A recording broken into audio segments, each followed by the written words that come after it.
নমস্কার, আজকে একটা নতুন রান্না নিয়ে চলে এসেছি, নারকেলের পেটে চিংড়ি।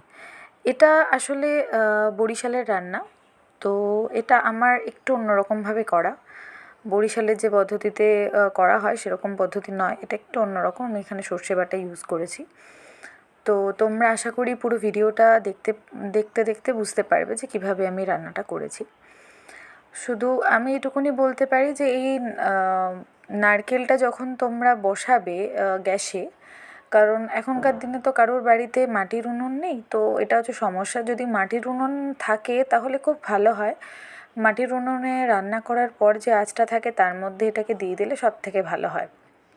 যেহেতু নেই, তাই জন্য খুব বলছি যে এই নারকেলটা যখন তোমরা গ্যাসে বসাবে, তো একটু কমিয়ে একটু বাড়িয়ে এবং অনেকক্ষণ ধরে এটা করতে হবে, না হলে চিংড়িটা সিদ্ধ হবে না।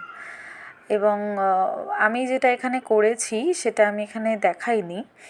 সেটা হলো আমি মাঝখানে উপরের দিকের আটার আস্তরণটা একটুখানি ফাঁকা করে আমি ওর মধ্যে থেকে একটা চিংড়ি মাছ তুলে জাস্ট একটু হাত দিয়ে ছিঁড়ে দেখেছিলাম যে সিদ্ধ হয়েছে কিনা। পরে আমি আবার বন্ধ করে দিয়েছিলাম মুখের আটাটা।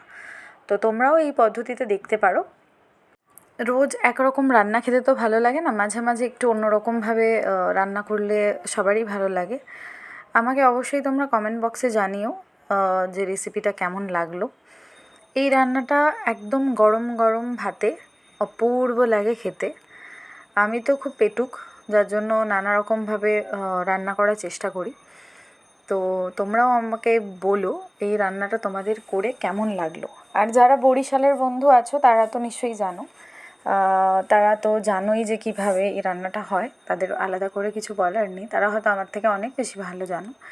তবে তোমরা যে টাইপে করো সেই টাইপের হয়তো এটা করিনি, একটু অন্যরকম। তোমরাও এটা খেয়ে দেখতে পারো, ভালোই লাগবে।